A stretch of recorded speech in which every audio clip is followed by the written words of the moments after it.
There's sugar in a lot of foods where you don't expect it. Of course there's lots of sugar in donuts, of ice cream, or pastries, or other things that are sweet, candy of course, but there are other places where you see it and you don't necessarily expect it. So as an example, peanut butter.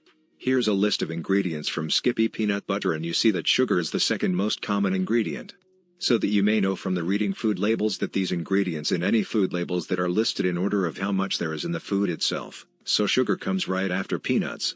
Here's another example, beef stew. You wouldn't necessarily expect it to find sugar in beef stew, but it's there.